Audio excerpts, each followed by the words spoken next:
नमस्कार मित्रों, मैं आपका मित्र, आपका सखा, आपका फ्रेंड कमल नंदलाल आप सभी दर्शकों का स्वागत करता हूं कुंडली टीवी की खास पेशकश में। इस प्रोग्राम का नाम है एस्ट्रो खुलासा और इस प्रोग्राम के माध्यम से हम आपसे जुड़ते हैं बहुत सारे मुद्दों को लेकर। ये मुद्दे यूजुअली एस्ट्रोलॉजी बेस्ड होते हैं और हम ज्योतिष की दृष्टि से देखते हैं कि गोचर का, पॉलिटिक्स पर, बहुत सारे विषयों पर क्या असर रहेगा ज्योतिष का।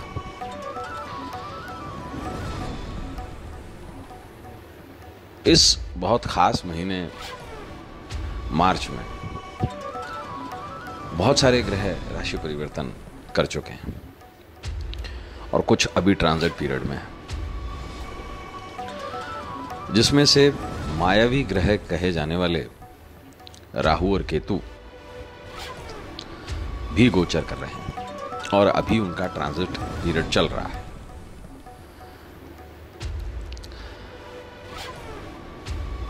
राहु और केतु ने अपने ट्रू फॉर्मेट पे 7 मार्च 2019 को रात को 2:48 पर गोचर किया, लेकिन अपने एक्चुअल फॉर्मेट पे, ग्रहों के प्रभाव के फॉर्मेट पे, राहु और केतु रविवार 24 मार्च सुबह 10:40 पर ट्रांजिट कर रहे हैं। राहु और केतु का ट्रांजिट बहुत मायावी कहलाता है।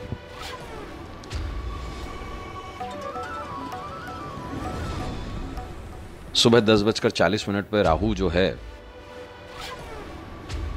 वो मिथुन राशि में प्रवेश कर जाएंगे संपूर्णता से 24 मार्च रविवार के दिन सुबह 10:24 पर।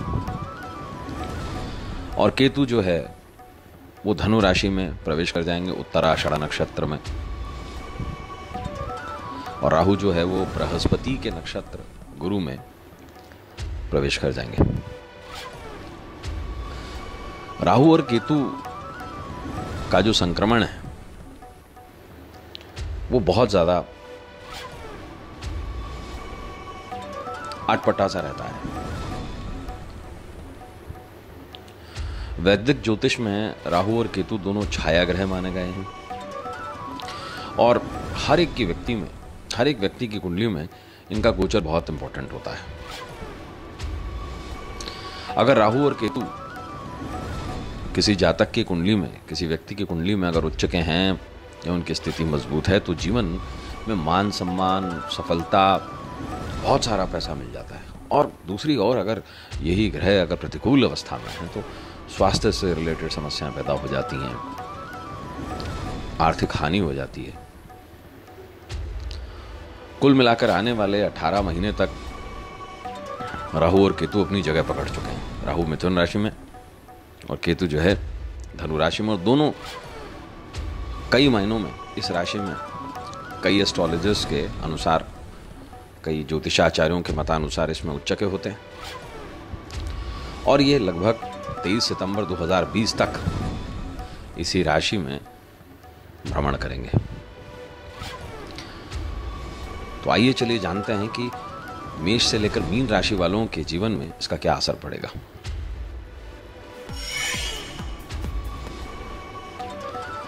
शुरुआत करते हैं मेष राशि के साथ। मेष यानी कि एरीज, राहु आपके तीसरे भाव में गोचर करेगा। ये शुभ संकेत है आपके लिए। इससे नौकरी में भी सफलता मिलेगी, आपका वर्चस्व बढ़ेगा और इस टाइम पीरियड में आपको फाइनेंशियल प्रॉफिट्स होने की संभावना है। साथ ही साथ जो आपके अधीनस्थ कर्मचारी हैं, जो सबॉर्डिनेट्स हैं आपके, वो आपको पूरा सपोर्ट भी देंगे। भाई बहनों से आपको कुछ तकलीफें ज़रूर हो सकती हैं, लेकिन जो छोटी छोटी ट्रैवल्स हैं वो लाभदायक रहेंगी। प्रमोशन के भी योग हैं और विदेश यात्रा भी प्लान कर सकते हैं आप। और आपके लिए सलाह ये है, उपाय आपको ये करना है कि आप थोड़ा सा तिलों का दान कर दें तो आपके लिए अच्छा रहेगा। बात करते हैं राशि नंबर 2 वृष यानी कि टॉरस की। राहु का गोचर आपके दूसरे भाव में हो रहा है। पैसे को लेकर ये स्थिति बहुत अच्छी नहीं कही जा सकती। ये स्थिति कष्टप्रद है। आपकी फाइनेंशियल कंडीशन जो है उसमें थोड़ी सी प्रॉब्लम ज़रूर आ सकती है। मैं आपको संभल कर चलने की सलाह देता हूँ। लापरवाही बरतने पर कुछ फाइनेंशियल लॉसेस हो सकते हैं, और कोशिश ये कीजिए कि इस दौरान पे जितना हो सके किसी से भी आदान प्रदान थोड़ा कम कीजिए, और स्पेशली उधार तो बिल्कुल मत दीजिए। दूसरा भाव वाणी का भाव भी कहलाता है, तो अपनी भाषा पे और अपने गुस्से पे थोड़ा सा आपको कंट्रोल रखना है। खर्चों में बहुत ज़्यादा वृद्धि होगी, और केतु का 8वें भाव में संचरण हेल्थ के लिए बिल्कुल ठीक नहीं है। अपनी हेल्थ का आपको थोड़ा सा ध्यान रखना है। स्वास्थ्य बिगड़ सकता है, कुछ नेगेटिविटी भी आ सकती है। कोशिश ये कीजिए कि आप सड़क पर संभल कर चलें और गाड़ी थोड़ा कॉशियसली चलाएं। और उपाय के तौर पर अपने घर की छत पर आप एक ध्वजा लगाइए, यानी कि एक छोटा सा झंडा भैरव मंदिर से लाके, और कोशिश ये कीजिए कि किसी गरीब बच्चे को सिक्के का दान कर दीजिए। बात करते हैं तीसरी राशि मिथुन यानी कि जमिनी की। राहु आप ही की राशि में प्रवेश कर रहा है, और आपके लग्न आपकी राशि में राहु का संचरण किसी कीमत पर ठीक नहीं कहा जा सकता। हेल्थ रिलेटेड बहुत सारी प्रॉब्लम्स आएंगी, बीमार पड़ सकते हैं, और सबसे बड़ी बात आपके डिसीजंस गड़बड़ा जाएंगे। मन में आपके बहुत सारे ऊट पटांग विचार आते रहेंगे।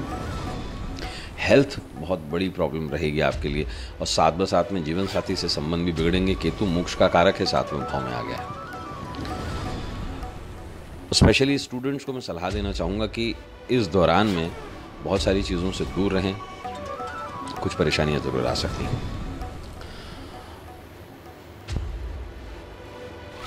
उपाय के तौर पर आप जो कंचे होते हैं, जिसे हम मार्बल्स कहते हैं, घर में थोड़े से कंचे काले कपड़े में बांध कर रख दीजिए। बात करते हैं चौथी राशि कर्क यानी कि कैंसर की। 12वें भाव में राहु का गोचर और 6ठे भाव में केतु का गोचर बहुत बुरा प्रभाव देगा हेल्थ पर और खर्चों पर। सबसे बड़ी प्रॉब्लम हेल्थ में आएगी। केतु बहुत ज़्यादा प्रॉब्लमेटिक रह सकता है हेल्थ को लेकर, लेकिन इस दौरान में एक पॉजिटिव साइड ये भी है कि आपके फॉरेन ट्रैवल के बहुत अच्छे योग बनते हैं। इसी समय आपकी जो फैमिली लाइफ है उसमें भी काफ़ी अप्स एंड डाउन्स रह सकते हैं, और स्पेशली बच्चे जो हैं उनकी तबीयत बिगड़ सकती है। इस समय पे बहुत सारे आपके पास में अपॉर्चुनिटीज़ आएंगे, मौके आएंगे शॉर्टकट से पैसा कमाने के लिए, गलत तरीके से पैसा कमाने के लिए। तो उस चीज़ों से थोड़ा सा दूर रहें, क्योंकि ये वो समय है जब आपके द्वारा उठाया गया एक गलत कदम आपको कानूनी लपेटे में ले सकता है। मेंटल टेंशन भी रहेगा इस चीज़ का, और घबराहट बनी रहेगी आपके मन में। और उपाय के तौर पर आपको ये सलाह दूंगा कि शिव उपासना करें, और कोशिश कीजिए कि 12 सिक्के जो होते हैं उन पर नील लगा करके बहते हुए पानी में बहाइए, और साथ बसात के अंदर भैरव उपासना करेंगे तो आपको अच्छा फल मिलेगा। भैरव मंदिर में दूध का दान कीजिए। बात करेंगे 5वीं राशि सिंह यानी कि लियो की। ये गोचर सबसे बेस्ट आपके लिए रह रहा है। 11वें भाव में उच्च का राहु और 5वें भाव में उच्च का केतु बहुत बढ़िया रहेगा, लेकिन आपके बच्चों पे थोड़ी सी ज़रूर प्रॉब्लम आ सकती है। बच्चों का अपने ध्यान रखें। करियर ग्रोथ के हिसाब से बेस्टेस्ट टाइम रहेगा आपके लिए। बहुत सारी अचीवमेंट्स आप हासिल कर सकते हैं, सक्सेस मिलेगी आपको। और स्टूडेंट जो हैं उनको थोड़ी सी प्रॉब्लम रह सकती है पढ़ाई में, बिकॉज क्योंकि केतु जो है वो कंसंट्रेशन थोड़ा सा भंग करवा देगा आपकी। इस समय में प्रेम में भी थोड़ा सक्सेस पाने में डिफ़िकल्टीज आएंगी, लेकिन ये समय है अकस्मात पैसा आपकी प्राप्ति का। बहुत अच्छा पैसा मिलेगा आपको, और जहाँ से आप एक्सपेक्ट नहीं कर रहे हैं वहाँ से भी पैसा मिलेगा। उपाय के तौर पर कुत्तों को मीठा भोजन करवाएं और कोशिशें कीजिए कि कोढ़ियों की सेवा करें, तो आपके प्रॉफिट्स डबल हो सकते हैं। बात करते हैं छठी राशि कन्या यानी कि वर्गों की। राहु का 10वें भाव में गोचर और केतु का 4थे भाव में गोचर उच्च का आपके लिए प्रमोशन के चांसेस बनवा रहा है। बहुत शुभ संकेत हैं आपके प्रोफेशन को लेके, लेकिन घर में कहीं ना कहीं खिटपिट जरूर हो सकती है। पारिवारिक क्लेश के योग भी बनते हैं। धन की बचत होगी और जिन लोगों ने अपने गोल सेट कर रखे हैं फाइनेंशियल ईयर के लिए, वो गोल्स भी अचीव कर लेंगे। शॉर्टकट्स ना अपनाएं, लॉन्ग टर्म में ये चीज़ें बहुत ज़्यादा प्रॉब्लम दे सकती हैं। सबसे ज़्यादा ध्यान देना है आपको अपने पारिवारिक क्लेशों पे और अपनी मदर की हेल्थ पे। प्रोफेशन के हिसाब से ये बहुत अच्छा समय है आपके लिए। सबसे अच्छा ये रहेगा कि अपनी माताजी को आप सफ़ेद कपड़े दान करें और उन्हें चांदी की कोई आर्टिकल भेंट करें, और पिताजी को थोड़ा सा मीठा खिलाएं, तो इससे आपकी दोनों चीज़ें बहुत अच्छी हो जाती हैं। घर भी ठीक रहेगा, साथ में प्रोफेशन में भी तरक्की मिलेगी। बात करते हैं 7वीं राशि तुला की। राहु का 9वें भाव में गोचर और केतु का 3रे भाव में गोचर, ये स्थिति बिल्कुल ठीक नहीं कही जा सकती। दुर्भाग्य बहुत ज़्यादा परेशानी देगा आपको, भाग्य मंदा पड़ जाएगा, और जो आप एक्सपेक्टेशंस लगा के बैठे हैं, ऐसी एक्सपेक्टेशंस भी नहीं पूरी हो पाएंगी, आर्थिक तौर पे भी और सामाजिक तौर पे भी। पैसे के लेन देन में आपको बहुत ज़्यादा सावधानी बरतने की सलाह देता हूँ मैं। हानि हो सकती है। उधार अगर किसी को दिया हुआ पैसा है तो वो वापस आने की संभावनाएं बिल्कुल कम हो जाएंगी। लेकिन हाँ, इस दौरान आप थोड़ा सा ट्रैवल करेंगे रिलीजियस प्लेसेस की, थोड़ा सा तंत्र मंत्र के प्रति आपका रुझान ज़्यादा बढ़ जाएगा। साइकोलॉजिकल और पैरासाइकोलॉजिकल चीज़ों में आप ज़्यादा मानने लगेंगे। लेकिन सलाह आपके लिए है कि अंधविश्वास पर ज़्यादा ध्यान न दें। सबसे ज़्यादा बड़ी बात ये कि भाई बहनों से जो है वो संबंध आपके बिगड़ सकते हैं। इस बात का आपको थोड़ा ध्यान रखना है, और साथ के अंदर अपने फादर की हेल्थ का भी ध्यान रखना है। आपके लिए सलाह ये दी जाती है कि दुर्गा के मंदिर में ध्वजा चढ़ाएं, यानी कि पताका चढ़ाएं, और साथ के अंदर विष्णु सहस्त्रनाम का पाठ करें। बहुत अच्छे रिजल्ट मिलेंगे आपको उससे। बात करते हैं 8वीं राशि वृश्चिक की। ये गोचर राहु और केतु का, राहु 8वें भाव में और केतु दूसरे भाव में, ये बिल्कुल अनुकूल नहीं कहा जा सकता। हेल्थ की दृष्टि से बहुत ज़्यादा गड़बड़ होने की संभावना है। स्पेशली एक्सीडेंट्स के योग बनते हैं और फाइनेंशियल लॉसेस के योग बनते हैं। जमा पूंजी कहीं ना कहीं खर्च होती दिखाई दे रही है। आपातकालीन स्थिति के अंदर ऐसी स्थिति आ सकती है कि कुछ एक्सीडेंट हो जाए और हॉस्पिटलाइजेशन के खर्चे बढ़ें। कोशिशें कीजिए गाड़ी ना चलाएं, और अगर आप 4 व्हीलर ड्राइव करते हैं तो बेटर ही रहेगा कि ड्राइवर ड्राइव करे, आप खुद ड्राइव ना करें। ये समय है जीवन साथी के साथ में कुछ विवाद के भी योग हो रहे हैं। ऐसी संभावना ज़रूरी है कि आपका इंटरेस्ट किसी तीसरे व्यक्ति में जा सकता है। तो इन चीज़ों से थोड़ा दूर रहकर अपने जीवन साथी के प्रति वफादार रहें और तनाव से दूर रहें। राहु और केतु के नेगेटिव इफेक्ट से बचने के लिए सलाह मैं आपको ये दूंगा कि किसी भी गरीब व्यक्ति को आप नीले रंग के कपड़े दान करें, और कोशिश कीजिए कि गणपति को दुर्वा आप चढ़ा पाएं हर बुधवार के बुधवार। बात करेंगे धनु राशि की।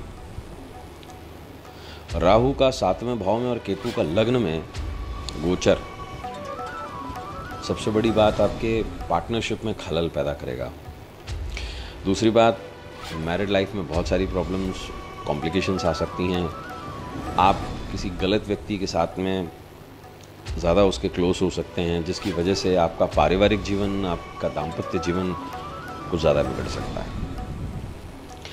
इस अवधि में लाइफ पार्टनर के साथ में कुछ कटुता भी आ सकती है, कुछ मुद्दों पर जहाँ आपके विचार नहीं मिलते, वैचारिक मतभेद भी हो सकते हैं। और 7/7 के अंदर राहु और केतु का नेगेटिव इफेक्ट आपके बिजनेस पार्टनरशिप पर भी पड़ने जा रहा है, और 7/7 के अंदर आपके डिसीजन टेकिंग पे भी इसका गलत इफेक्ट जाएगा। तो अपने आप को कूल डाउन रखें, शिव आराधना में लीन रहें और कोशिशें कीजिए, माता पिता की सेवा करें। 7/7 के अंदर आपके लिए उपाय ये है कि दुर्गा मंदिर में मीठा पान चढ़ाएं बुधवार के दिन, और शनिवार के दिन, शनिवार की शाम को भैरव मंदिर में दूध का दान करें। बात करते हैं 10वीं राशि मकर यानी कि कैप्रिकॉर्न की। ये गोचर सही मायनों में आपके लिए बहुत अच्छा जाने वाला है। 6ठे भाव में राहु का और 12वें भाव में केतु का गोचर सर्वश्रेष्ठ रहता है। शत्रुओं का दमन होगा, जीवन में खुशियों का आगमन होगा। इस दौरान प्रमोशन के चांसेस भी बनते हैं। स्टूडेंट्स के लिए भी बहुत अच्छा समय है। अगर आप किसी कॉम्पिटिटिव एग्ज़ाम में बैठ रहे हैं तो सक्सेस की संभावनाएं बहुत ज़्यादा हो जाती हैं। इस बात पर थोड़ा ध्यान रखिए कि इस दौरान आने वाले 18 महीनों में अपने जितने भी ऋण हैं, जितने भी लोन्स हैं, उनको चुकता करने की कोशिश कीजिए, क्योंकि ये राइट टाइम है जब आप लोन की अदायगी कर सकते हैं। आपके लिए सलाह ये है कि गरीबों में सिक्कों का दान करें और साधु सन्यासियों को गेरुआ वस्त्र दान करें। इससे बहुत अच्छे रिजल्ट आपको मिलेंगे। बात करते हैं 11वीं राशि कुंभ यानी कि एक्वेरियस की। 5वें भाव में राहु का गोचर और 11वें भाव में केतु का गोचर बिल्कुल अनुकूल नहीं है। ये वो समय है जब आपके लव लाइफ में कॉम्प्लिकेशंस आएंगी, आपकी अर्निंग्स में कॉम्प्लिकेशंस आएंगी, कहीं ना कहीं ऑफिशियल मैटर्स उलझ सकते हैं, फाइनेंशियल लॉसेस का दौर हो सकता है। कोई भी अगर इन्वेस्टमेंट आप करना चाह रहे हैं तो सलाह यह है कि बहुत सोच समझ कर करें, 18 महीने के लिए ना करें कोई बड़ा इन्वेस्टमेंट। ये समय है आपके भाई बहनों के साथ में आपके रिलेशनशिप अच्छे नहीं रहेंगे। बच्चों के साथ में भी बड़ी प्रॉब्लम आएगी पेरेंट्स को। जो स्टूडेंट कॉम्पिटिटिव एग्ज़ाम्स में बैठ रहे हैं उनकी सफलता के चांसेस बहुत कम हो जाएंगे। मेंटल कंसंट्रेशन कम हो जाएगा, बहुत सारी चीज़ों पर ध्यान जो है वो भटकेगा बच्चों का, स्पेशली अपोजिट जेंडर के प्रति बहुत ज़्यादा ध्यान जाएगा और रिलेशनशिप में कॉम्प्लिकेशंस आने की संभावना है। सलाह ये दूंगा कि पक्षियों को एक तो सतनाजा दान करें, स्पेशली कबूतरों को, और किसी भी तरीके का नॉनवेज खाने से बचें, स्पेशली अंडों के भक्षण से बचें और पक्षियों को सतनाजा दान करें, बेहतर रहेगा आपके लिए। बात करते हैं आखिरी राशि 12वीं राशि मीन की। ये गोचर आपके 4थे भाव में राहु का और 10वें भाव में केतु का संचरण हो रहा है। बहुत ज़्यादा प्रॉब्लमेटिक समय है आपके करियर के पॉइंट ऑफ व्यू से। आपकी फैमिली लाइफ भी काफ़ी डिस्टर्ब रह सकती है इससे, स्पेशली आपके पेरेंट्स, माता पिता के साथ में आपके जीवन साथी के संबंध बिगड़ सकते हैं। आपके पेरेंट्स पे भी बहुत ज़्यादा प्रॉब्लम आने की संभावना है। आप बहुत ज़्यादा काम करेंगे, उसके रिजल्ट्स आपको मिलेंगे नहीं। प्रोफेशन में ये बड़ी प्रॉब्लम वाली स्थिति है और मेंटली इन 18 महीनों में आप बहुत टेंशन में रहेंगे। आपके लिए सलाह है कि थोड़ा सा आप पीसफुल होकर के रहें, बहुत ज़्यादा बड़े डिसीजंस लेने से बचें और अनावश्यक चीज़ों पर खर्चा ना करें। आपके लिए सलाह है कि ज़रूरतमंदों की सहायता करें। आने वाले समय में गर्मी का समय है तो छाता दान करें उन लोगों को जो नीडी हैं, लोगों के लिए पानी की व्यवस्था करवाएं और कपड़े दान करें और चितकबरी गाय की सेवा करें। इससे बहुत सारी जो नेगेटिविटीज़ हैं वो ख़त्म हो जाएंगी। तो मित्रों, अब हमने जाना मीन से लेकर मीन राशि के लिए भी और मेष से लेकर मीन राशि वालों के लिए कैसा रहेगा राहु और केतु का गोचर। हम आगे भी आपके लिए अनेक प्रोग्राम्स लेके आते रहेंगे। आज के लिए बस इतना ही। अपने मित्र, अपने सखा, अपने फ्रेंड कमल नंदलाल को इजाज़त दीजिए। नमस्कार।